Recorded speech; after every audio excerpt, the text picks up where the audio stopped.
அனைவருக்கும் வணக்கம். இன்று பிப்ரவரி 12ஆம் தேதி புதன்கிழமை. இந்து தமிழ் நாளிதழோட எக்ஸாம் பாயிண்ட் ஆஃப் வியூவில் தான் பார்க்க போகிறோம்.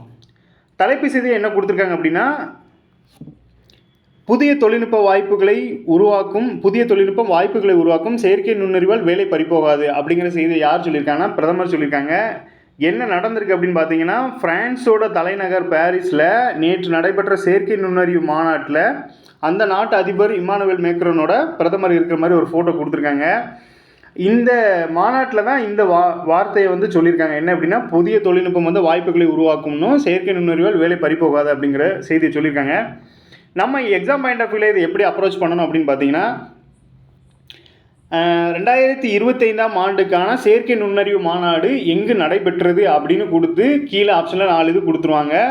ஸோ ஃப்ரான்ஸுன்னு இருந்தாலும் சரி, பாரிஸ்ன்னு இருந்தாலும் சரி, அந்த ஆப்ஷனை சூஸ் பண்ணுறதுக்கு ரெடியாக இருந்துக்கோங்க. ஸோ எந்த ஒரு நியூஸை நீங்கள் பார்க்கும்போதும் அதை கேள்வியை மாற்றி பழகிட்டீங்க அப்படின்னா அது உங்களுக்கு ஈஸியாகவே இருக்கும் அப்படிங்கிறது என்னோட கருத்து. ஸோ இந்த வகையில் இந்த கொஸ்டினோட இது என்ன அப்படின்னு பார்த்தீங்கன்னா, தற்போதைய அதாவது சமீபத்தில் நடைபெற்ற செயற்கை நுண்ணறிவு மாநாடு எங்கு நடைபெற்றது அப்படிங்கிற மாதிரி டைரெக்டாக கொஸ்டின் கேட்டாங்க அப்படின்னா, இந்த பிரான்ஸ் தலைநகர் பாரிஸ் அப்படிங்கிறத ஞாபகம் வச்சுக்கோங்க. ஸோ இந்த செய்தியிலேருந்து நம்ம தெரிஞ்சுக்க வேண்டியது இதுதான். அடுத்தபடியாக இன்னொரு நியூஸ் என்ன அப்படின்னு பார்த்தீங்கன்னா, அமைச்சரவை கூட்டம் பற்றி ஒன்று கொடுத்துருக்காங்க. தமிழகத்தில் ரூபாய் 7,375 கோடிக்கான புதிய தொழில் முதலீடுகள் அமைச்சரவை கூட்டத்தில் ஒப்புதல். நேற்றுக்கே பார்த்த நியூஸோட தொடர்ச்சி மாதிரி தான் இது இருக்குது. அமைச்சரவை பற்றி நேற்று சொல்லியிருந்தேன். என்ன அப்படின்னா, அமைச்சரவை கூட்டம் அப்படிங்கிறது பார்த்திங்கன்னா மத்தியிலும் மாநிலத்திலும் நடக்கும். மத்தியில் பார்த்திங்கன்னா பிரதமரை தலைமையாக கொண்டு அமைச்சரவை கூட்டம் நடக்கும். மாநிலத்தில் பார்த்திங்கன்னா முதலமைச்சரை தலைமையாக கொண்டு அமைச்சரவை கூட்டம் நடக்கும். இந்த அமைச்சரவை கூட்டத்தில் எதை பற்றி நிறைய முக்கியமான விவகாரங்களை டிஸ்கஸ் பண்ணுவாங்க. அந்த வகையில் தமிழக அரசின் 2025 மற்றும் 26ஆம் நிதியாண்டுக்கான பட்ஜெட் விரைவில் தாக்கல் செய்யப்பட உள்ளது. இந்நிலையில் பட்ஜெட் திட்டங்களுக்கு ஒப்புதல் அளிக்கவும் பல்வேறு புதிய தொழில் முதலீடுகளுக்கு ஒப்புதல் வழங்கவும் தமிழக அமைச்சரவை கூட்டம் முதல்வர் மு க ஸ்டாலின் தலைமையில் பார்த்தீங்கன்னா கடந்த பிப்ரவரி 10ஆம் தேதி நடைபெற்றது அப்படிங்கிற செய்தி கொடுத்துருக்காங்க. அப்போ இந்த அமைச்சரவை பற்றி நமக்கு கேள்விகள் வராட்டி கூட இந்த அமைச்சரவை கூட்டம் பற்றி கொஞ்சம் தெரிஞ்சுக்கோங்க, என்ன நடக்கு அப்படிங்கிறத கொஞ்சம் தெரிஞ்சுக்கோங்க. ஸோ கூற்று காரணம் அந்த மாதிரி வந்தால் கூட இதை நீங்கள் அப்ரோச் பண்ணுறதுக்கு உங்களுக்கு ஈஸியாக இருக்கும். அப்புறம் பார்த்தீங்கன்னா இதில் பார்த்தீங்கன்னா தமிழகத்தில் உலகளாவிய திறன் மையங்கள், தோல் அல்லாத காலனி, உணவு பதப்படுத்தல் போன்ற தொழில் பிரிவுகளில் நிறைய பேருக்கு வேலை வாய்ப்பு கிடைக்கும் அப்படின்னு போட்டிருக்காங்க. இதில் முக்கியமாக வேலூர், திருச்சிராப்பள்ளி, தூத்துக்குடி, பெரம்பலூர் மாவட்டங்களை கொடுத்துருக்காங்க. மத்திய பட்ஜெட்டு சமீபத்தில் அறிவித்தாங்க. இதில் பார்த்தீங்க அப்படின்னா இந்த தோல் பொருட்களுக்கு பார்த்தீங்கன்னா 47% தமிழ்நாட்டில் இருந்தால் கான்ட்ரிபியூஷன் பண்ணுற மாதிரி ஒரு புள்ளி விவரம் கொடுத்து அந்த தோல் பொருட்களுக்கு அதை ஏற்றுமதிக்கான வழிவகைகளுக்கும் அந்த பட்ஜெட்டில் இடம் கொடுத்துருந்தாங்க. இதே விஷயத்தை இப்போ நம்ம தமிழக பட்ஜெட்லேயுமே அதை அறிவிக்க அதிகமான வாய்ப்புகள் இருக்குது. ஸோ இந்த வகையில் தான் தோல் அல்லாத காலனி அப்படிங்கிறது வேலூர் மாவட்டம் பார்த்தீங்கன்னா, வேலூர் மாவட்டத்தை சுற்றியுள்ள ராணிப்பேட்டை இந்த ஏரியாக்கள்லாம் பார்த்திங்கன்னா இந்த தோல் சார்ந்த பணிகளுக்கு ஃபேமஸான ஊர்களாக இருக்குது. இது மாதிரி அதாவது எப்படி சொல்ல, தமிழ்நாட்டில் முக்கியமான ஊர்களில் சில சிறப்புகள் இருக்கும். அந்த விஷயத்தையும் தெரிஞ்சு வச்சுக்கிறது நல்லது.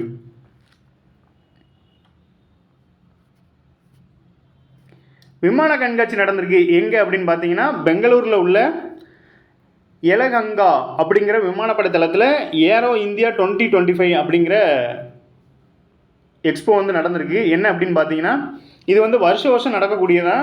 சமீபத்தில் தான் நடந்துட்டு வருது. நம்மளுக்கு எப்படி இது கொஸ்டினாக வரும், சமீபத்தில் நடைபெற்ற ஏரோ இந்தியா 2025 எந்த மாநிலத்தில் அப்படி இல்லை எந்த விமானப்படை தளம் அப்படின்னு பார்த்தீங்கன்னா, பெங்களூரில் உள்ள எலகங்கா அப்படிங்கிற ஒரு விமானப்படை தளத்தில் தான் இந்த ஏரோ இந்தியா 2025 விமான கண்காட்சி நடந்திருக்கு அப்படிங்கிறத தெரிஞ்சுக்கோங்க. கர்நாடக மாநிலம் பெங்களூர் அப்படிங்கிறத தெரிஞ்சுக்கோங்க.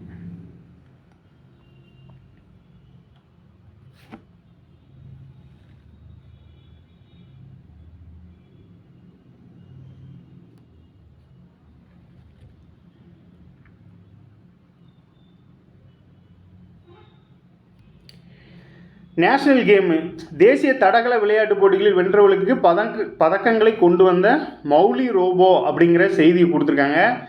இந்த செய்தி என்ன அப்படின்னு பார்த்தீங்கன்னா, 38வது தேசிய விளையாட்டுப் போட்டிகள், அதாவது தடகளம் சார்ந்த 38வது தேசிய நேஷனல் கேம்ஸ்னு சொல்கிறோம். அதில் வந்து அத்லெட்டிக்ஸ் வந்து எங்கே நடக்கு அப்படின்னு பார்த்தீங்கன்னா உத்தரகாண்ட் மாநிலம் டேராடூனில் நடைபெற்றுச்சு. ஸோ இந்த விளையாட்டுப் போட்டியில் இந்த விளையாட்டுப் போட்டியோட அந்த லோகோ பார்த்தீங்க அப்படின்னா மௌலி அப்படிங்கிற பேரில் வடிவமைச்சிருக்காங்க. சமீபத்தில் நம்ம தமிழ்நாட்டில் நடந்த செஸ் ஒலிம்பியாட்டில் பார்த்தீங்கன்னா தம்பி அப்படிங்கிற பேரில் ஒரு லோகோவை ரெடி பண்ணியிருந்தாங்க. அதே மாதிரி பார்த்தீங்கன்னா இந்த நேஷனல் கேமுக்கு மௌலி அப்படிங்கிற லோகோவை ரெடி பண்ணியிருக்காங்க. இந்த கேம் எங்கே நடந்துட்டுருக்கு அப்படின்னு பார்த்தீங்கன்னா உத்தரகாண்ட் மாநிலம் டேராடூனில் 38வது தேசிய விளையாட்டு போட்டிகள் நடைபெற்றிருக்கு. இங்கே வந்து இந்த மௌலி உருவம் பொறித்த ரோபோ வந்து பதக்கத்தை வழங்கியிருக்கு அப்படிங்கிறத சிறப்பாக கொடுத்துருக்காங்க. நம்ம எக்ஸாம் பாயிண்ட் ஆஃப் வியூவில் மெயினாக பார்த்துக்கோங்க. 38வது தேசிய விளையாட்டு போட்டி எங்கே நடக்கு அப்படின்னா உத்தரகாண்ட் மாநிலம் டேராடூனில். அந்த தேசிய தடகள விளையாட்டு போட்டியோட அந்த லோகோ என்னன்னு பார்த்தீங்கன்னா மௌலி அப்படிங்கிறத தெரிஞ்சுக்கோங்க. அந்த இமேஜில் கொடுத்துருக்கிறது தான் அந்த மௌலி.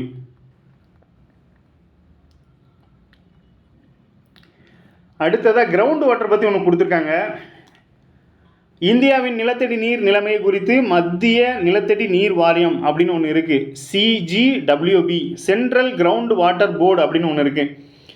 சமீபத்தில் பார்த்தீங்கன்னா நிறைய கேள்விகளுக்கு ஜிஎஸ்ல நம்ம டிஎன்பிசியில் பார்த்தீங்க அப்படின்னா அப்ரிவியேஷன்ஸ் வச்சு இதில் எது சரியான இணை சரியில்லாத இணை அப்படிங்கிற மாதிரி கேட்குறாங்க.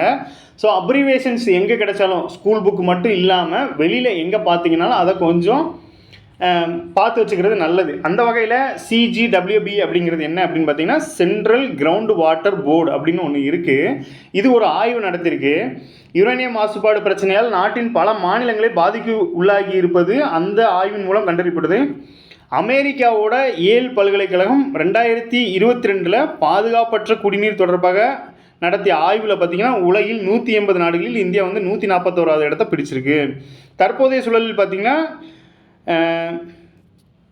இந்த சூழல் நீடித்தால் 2030க்குள்ளே இந்தியாவில் 70% தண்ணீர் வந்து மாசடையும் அப்படிங்கிற ஒரு எச்சரிக்கையும் விடுச்சிருக்காங்க. இதில் நம்ம என்ன தெரிஞ்சுக்கணும் அப்படின்னு பார்த்தீங்கன்னா முதல்ல அந்த அப்ரிவேஷன் CGWBனா என்ன அப்படின்னா சென்ட்ரல் கிரவுண்ட் வாட்டர் போர்டு அப்படிங்கிறத தெரிஞ்சுக்கோங்க. ஏல் பல்கலைக்கழகம் வந்து ஒரு ரிப்போர்ட்டை கொடுத்துருக்காங்க. ஏல் பல்கலைக்கழகங்கிறது ஃபேமஸ் அப்படிங்கிறது எல்லாருக்குமே தெரியும். அது வந்து பாதுகாப்பற்ற குடிநீர் அப்படிங்கிற தலைப்பில் ஒரு சர்வே எடுத்திருக்காங்க. அதில் 180 நாடுகளில் நம்ம இந்தியா வந்து 141வது நாடாக இடம் பிடிச்சிருக்கு. சில புள்ளி விவரங்களை வந்து நமக்கு கேட்குறாங்க. எப்படி அப்படின்னா இந்தியா வந்து இதில் எத்தனையாவது இடம், இதில் எவ்வளோ சதவிகிதம் கான்ட்ரிபியூஷன் பண்ணுறாங்க, இந்த மாதிரி நம்பர்ஸில் சமீபத்தில் வர்ற கேள்விகள் வந்து நம்பர்ஸ் அடிப்படையாக கொண்டு இருக்கிறதுனால இது மாதிரி டேட்டாஸாக கொஞ்சம் அப்சர்வ் பண்ணுறது கொஞ்சம் நல்லது. ஒருவேளை உங்களுக்கு மறக்கும் அப்படின்னா நோட் பண்ணினாலும் வச்சுக்கோங்க. அந்த வகையில் பார்த்தீங்க அப்படின்னா இப்போது இருக்கிற நிலைமை நீடித்தா 70% இந்த வாட்டர் வந்து மாசடையும் அப்படிங்கிற ஒரு எச்சரிக்கை கொடுத்துருக்காங்க. தண்ணிங்கிறது எவ்வளோ முக்கியம் மக்களுக்கு மட்டும் இல்லை, விலங்கினங்கள் எல்லாத்துக்குமே ரொம்ப முக்கியம் அப்படிங்கிறது தெரியும். அதுலேயும் இந்த கிரவுண்ட் வாட்டருங்கிறது ரொம்ப முக்கியம். ஸோ இதை பேஸ் பண்ணி இந்த இது இருக்கிறதுனால சமீபத்தில் பார்த்திங்கன்னா சுற்றுச்சூழல் சார்ந்து நிறைய கேள்விகள் கேட்கப்பட்டு வருது. ஸோ இந்த தண்ணீருங்கிறதும் அது சார்ந்து இருக்கிறதுனால இதை பற்றி கொஞ்சம் பார்த்து வச்சுக்கிறது நல்லது.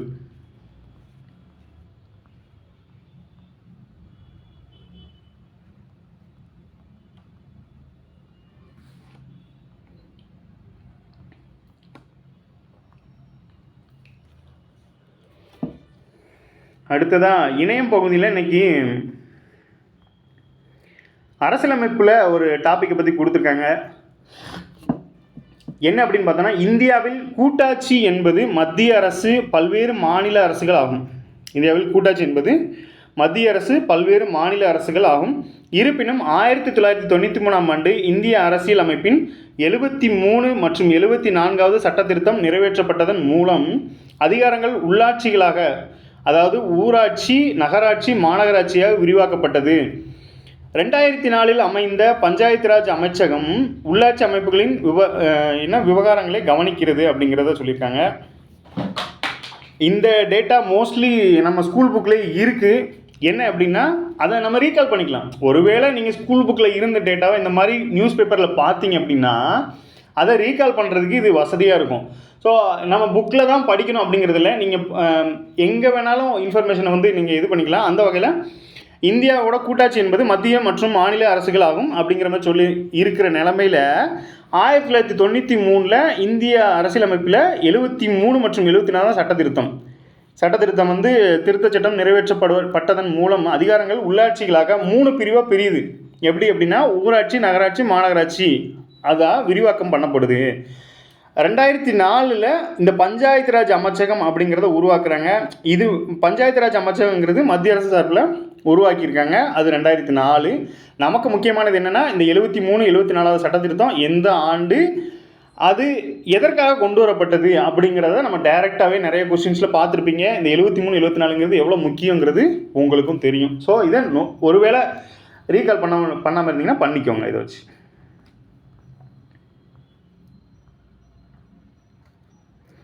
அடுத்து பார்த்தீங்கன்னா முதல்வர் மருந்தகங்கள் பற்றி கொடுத்துருக்காங்க. இந்த முதல்வர் மருந்தகங்கள் ஏற்கனவே பார்த்தீங்கன்னா அம்மா மருந்தகம்னு ஒன்று இருக்குது. இப்போ முதல்வர் மருந்தகம்னு ஒன்று புதுசாக கொண்டு வராங்க. என்ன அப்படின்னு பாருங்கள். அதாவது இந்த நியூஸோட தலைப்பு பாருங்கள். தமிழகத்தில் ஜெனரிக் மருந்துகளை விற்பனை செய்வதற்கு முதல்வர் மருந்தகங்கள் தொடங்க 840 பேருக்கு உரிமம், தொழில் முனைவோருக்கு மானியம், கடனுதவி வழங்க திட்டம் அப்படிங்கிற செய்தி. தமிழக முதல்வர் ஸ்டாலின் கடந்த 2024 ஆண்டு ஆகஸ்ட் 15 சுதந்திர தின உரையில் மூலப்பெயர், அதாவது ஜெனரிக் மருந்துகளையும் பிற மருந்துகளையும் குறைந்த விலையில் பொதுமக்களுக்கு கிடைக்க செய்யும் வகையில் முதல் கட்டமாக 1000 முதல்வர் மருந்தகங்கள் தொடங்கப்படும் என அறிவிச்சிருக்காங்க. வழக்கமாக பார்த்தீங்கன்னா பிரதமரும் சரி முதல்வரும் சரி இந்த ஆகஸ்ட் 15 தின உரையில் சில முக்கிய அறிவிப்புகளை வெளியிடுப்பாங்க. அந்த வகையில் இந்த 2024 ஆண்டுக்கான ஆகஸ்ட் 15 சுதந்திர தின உரையில் முதல்வர் வந்து என்ன சொல்லியிருக்காங்க அப்படின்னா, இந்த ஜெனரிக் மருந்துகளையும் பிற மருந்துகளையும் குறைந்த விலையில் பொதுமக்களுக்கு கிடைக்க செய்ய முதல் கட்டமாக ஒரு 1000 முதல்வர் மருந்தகங்களை தொடங்கப்படும் அப்படின்னு சொல்லியிருக்காங்க. அப்போ நமக்கு கேள்வி எப்படி வரும் அப்படின்னு பார்த்தீங்கன்னா, முதல்வர் மருந்தகங்கள் தொடங்க, அதாவது 1000 முதல் கட்டமாக 1000 முதல்வர் மருந்தகங்கள் தொடங்கப்படும் என முதல்வர் அறிவித்த டேட்டு இல்லை வருடம் இந்த மாதிரி வச்சு கேட்கலாம். அப்படி பார்க்கும்போது ஆப்ஷன்ஸில் 2023, 24, 25 அந்த மாதிரி இருக்கும். இதில் நம்ம இந்த 2024 ஆகஸ்ட் 15 அப்படிங்கிறத ஆன்சராக கரெக்டாக போட்டோம்னாலே போதும். ஸோ இந்த மாதிரி வரும்போது இந்த நியூஸை பார்த்துக்கோங்க. இப்போ இந்த முதல்வர் மருந்தகத்தோட நோக்கம் உங்களுக்கே தெரியும், மக்களுக்கு குறைந்த விலையில் மருந்துகளை வழங்குறது. அது எப்போ அந்த முதல்வர் மருந்துங்கிற கான்செப்டை எப்போ அறிவிச்சிருக்காங்க அப்படின்னு பார்த்தீங்கன்னா 2024 ஆகஸ்ட் 15 அப்படிங்கிறத தெரிஞ்சுக்கோங்க. இதில் வந்து இந்த நியூஸ் மூலமாக நமக்கு என்ன சொல்ல வராங்க அப்படின்னா 2024 ஆகஸ்ட் 15ங்கிறது முக்கியமான டேட்டாக இருக்குது.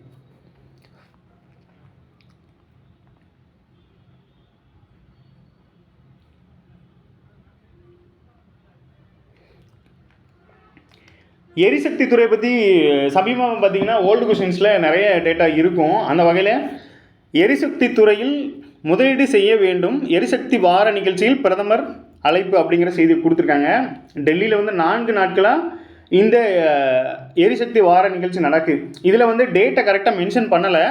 இருந்தாலும் இது சமீபத்தில் நடந்ததுனால இந்த வீக்கு, அதாவது இந்த வாரம்னு பார்த்தீங்க அப்படின்னா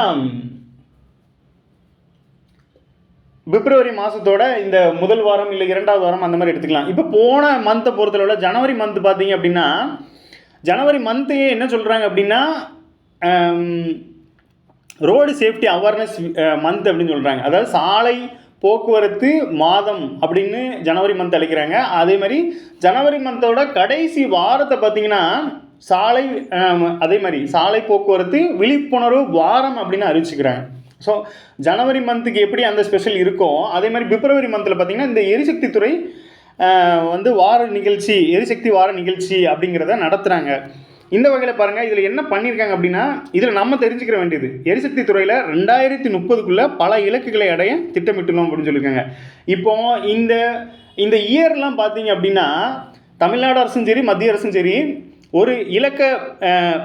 ஒரு சில வருடங்களை இலக்காக வச்சு செயல்பட்டு இருப்பாங்க. அந்த வகையில் பார்த்தீங்கன்னா இந்த 2030 அப்படிங்கிற வருடத்தை நீங்கள் நிறைய இடத்துல பார்க்கலாம். அதே மாதிரி மத்திய அரசு சார்பில் 2047 அப்படிங்கிறத வளர்ந்த பாரதம் அப்படிங்கிற இலக்கை நோக்கி செயல்பட்டுருக்காங்க. அதாவது வளர்ச்சி இந்தியா அப்படிங்கிற கான்செப்டை நோக்கி போயிட்டு இருக்காங்க. அதை தவிர்த்து மற்றது எல்லாமே பார்த்திங்கன்னா இந்த 2030 பேஸ் பண்ணியே தான் இருக்கும். இந்த வகையில் எரிசக்தி துறை சார்ந்து இலக்குகளை அடையிறதுக்கும் இந்த 2030 இலக்காக வச்சுருக்காங்க. நம்மளுக்கு கேள்வி எப்படி வரலாம் அப்படின்னா, எரிசக்தி துறையில் இலக்குகளை அடைய அரசு வந்து எந்த வருடத்தை இலக்காக வச்சுருக்காங்க அப்படின்னு கேட்கும்போது 2030 அப்படிங்கிறத ஆன்சராக போடலாம்.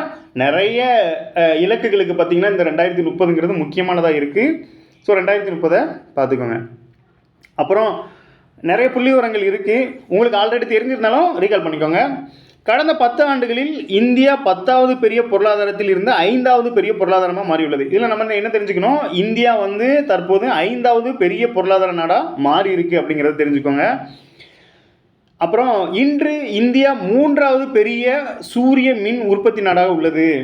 இது ஒரு கொஸ்டின். இது எப்படி எடுத்துக்கலாம் அப்படின்னு பார்த்தீங்கன்னா, உலகில் இந்தியா வந்து சூரிய மின் உற்பத்தி எத்தனையாவது இடத்துல இருக்குது அப்படின்னு சொல்லி கேட்கலாம். இல்லை உலகின் சூரிய மின் சக்தியில் 3வது இடம் பெற்றுள்ள நாடு எது அப்படின்னு 2 விதமாக அந்த கொஸ்டினை நீங்கள் ஃப்ரேம் பண்ணிக்கலாம். அவங்களே கொஸ்டின் எடுக்கிறதுக்கு முன்னாடி நீங்களாக அதை கொஸ்டினாக கன்வெர்ட் பண்ணிட்டீங்க அப்படின்னா நமக்கு வேலை மிச்சம். அந்த வகையில் பாருங்கள், இன்று இந்தியா 3வது பெரிய சூரிய மின் உற்பத்தி நாடாக உள்ளது அப்படிங்கிறத இன்ஃபர்மேஷனை இந்த செய்தி மூலமாக நம்ம கன்வெர்ட் பண்ணியிருக்காங்க. இதை நோட் பண்ணிக்கோங்க. அடுத்ததாக ஒரு முக்கியமான விஷயம் என்ன அப்படின்னு பாருங்கள், பாரிஸ் பருவநிலை மாநாட்டில் நிர்ணயிக்கப்பட்ட கார்பன் உமிழ்வு குறைப்பு இலக்கை எட்டிய G20 நாடுகளில் முதல் நாடாக இந்தியா உள்ளது. இவ்வாறு பிரதமர் கூறியிருக்காரு. இது வந்து பிரதமர் சொன்ன நியூஸ் தான், ஒரு அதிகாரப்பூர்வ நியூஸாக நம்ம எடுத்துக்கலாம். என்ன அப்படின்னு பாருங்கள், பாரிஸ் பருவநிலை மாநாட்டில் ஒரு கார்பன் உமிழ்வு இலக்கு ஒன்று வச்சுருந்துருக்காங்க. அதில் வந்து G20 நாடுகளில் அந்த அவங்க வச்சுருந்த இலக்கை எட்டிய முதல் நாடு இந்தியா அப்படிங்கிறத பெருமையாக சொல்லியிருக்காங்க. ஸோ இந்த இன்ஃபர்மேஷன் வந்து இந்தியாவுக்கு ஒரு முக்கியமான ஒரு இதாக இருக்கிறதுனால இது நம்மளுக்கு கேள்விகளில் வர்றதுக்கு அதிகமான வாய்ப்புகள் இருக்குது. அப்போது இதை கேள்வி எப்படி கேட்கலாம், பாரிஸ் பருவநிலை மாநாட்டில் நிர்ணயிக்கப்பட்ட கார்பன் உமிழ்வு குறைப்பு இலக்கை எட்டிய G20 நாடுகளில் முதல் நாடு எது அப்படின்னு சொல்லி இந்தியாவை பெருமைப்படுத்தும் விதமாக கேட்கலாம். நமக்கு வர்ற கேள்விகளில் பார்த்திங்கன்னா, இந்தியாவுக்கு தமிழகம் முன்மாதிரியாக இருக்கிற கேள்விகள் நிறைய இருக்கும். உலகிற்கே இந்தியா வந்து முன்மாதிரியாக இருக்கிற கேள்விகள் நிறைய வரும். ஸோ இந்த பாயிண்ட் ஆஃப் வியூவில் கரண்ட் அஃபேர் அணுகுங்க, ரொம்பவே உங்களுக்கு ஈஸியாக இருக்கும். அந்த வகையில் இந்த எரிசக்தி நிறைய இன்ஃபர்மேஷன் இருக்கிறத நோட் பண்ணிக்கோங்க. அப்புறம் பறவை காய்ச்சல் பற்றி ஒரு நியூஸ் கொடுத்துருக்காங்க. இது வந்து சயின்ஸில் நீங்கள் எடுத்துக்கலாம். எப்படின்னா, நோய் மற்றும் நோய் தடைக்காப்புங்கிறது முக்கியமான ஒரு இதாக இருக்கிறதுனால நமக்கு ஏற்கனவே பார்த்திங்கன்னா பன்றி காய்ச்சல் பற்றி ஒரு நியூஸ் கொடுத்துருப்பாங்க, ஒரு ப்ரீவியஸ் இயரில் கேட்டிருக்காங்க. அதனால் இந்த பறவை காய்ச்சலில் ஒரு நம்பர் கொடுத்துருக்காங்க, அதை நோட் பண்ணிக்கோங்க. பறவை காய்ச்சலால் அதுக்கு வந்து H5N1 அப்படின்னு சொல்லியிருக்காங்க. பன்றி காய்ச்சலுக்கு இதே மாதிரி ஒரு நம்பர் வரும். அதை வந்து ப்ரீவியஸ் இயரில் கேட்டிருந்ததுனால இப்போது ஆந்திராவில் வந்து பறவை காய்ச்சலால் கறிக்கோழி விலை கடும் வீழ்ச்சி அப்படிங்கிற தலைப்பில் இந்த இது இருக்கிறதுனால பறவை காய்ச்சல் அப்படிங்கிறது இந்த H5N1 அப்படிங்கிறது எது இப்போ பொறுத்துக்களை வச்சு கொடுத்துருவாங்கங்க. இப்போ பன்றி காய்ச்சலுக்கு இதே மாதிரி ஒரு நம்பர் கொடுத்துருவாங்க. அப்புறம் பறவை காய்ச்சல்னு வச்சு H5N1 அப்படின்னு கொடுத்துருவாங்க. இதில் எந்த இணை சரியாக இருக்குது, எத்தனை இணை சரியாக இருக்குது அப்படிங்கிற மாதிரி கேட்பாங்க. ஸோ இப்போ பறவை காய்ச்சலை பொறுத்தளவு H5N1 அப்படிங்கிறது பறவை காய்ச்சல் சார்ந்து இருக்குது அப்படிங்கிறத பேசிக்காக தெரிஞ்சுக்கோங்க. இன்றைக்கி செய்திகள் அவ்வளோதான். மீண்டும் நாளை சந்திப்போம். நன்றி.